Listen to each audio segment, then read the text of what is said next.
वो भुगतो तो अल्लाह को माफी मांगो।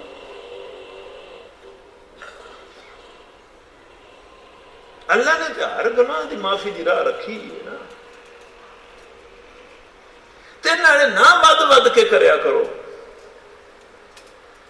वो एक चोर आ गया ना हजरत उमर रजी अल्लाह तआला अन्हु दी अदालत तो ਉਹਦੇ ਤੇ चोरी साबित हो गई। तो हजरत उमर ने आख्या ਇਹਦਾ हथ कट छड़ो।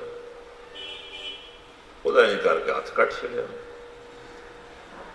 जिस ਉਹਦਾ हथ कट कता ना तो हजरत उमर ਉਹਨੂੰ आंदे ने कोड़िया पहली बारी कीती सही तो उदू छड़ देना सही, दूजी बारी कीती सही तो उदू छड़ देना सही, तीजी बारी चोरी कीती सही तो उदू छड़ देना सही।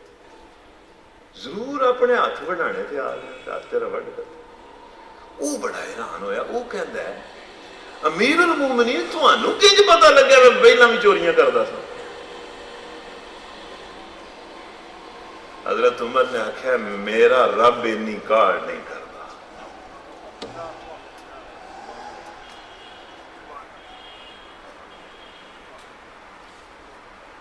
वो माफी मंगने के मौके देता है।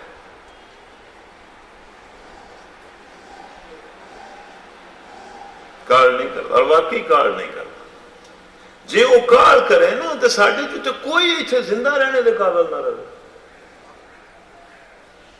वेखो हाँ की करते आए करते रहे हो तो कित्थे अपड़ पे हो।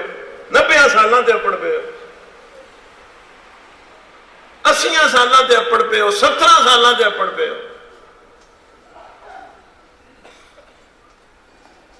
जे वो इंज करता जिस वेले कोई बंदा गुनाह करे उस वेले उन्होंने फड़ लेता तो रहिंदा कौन।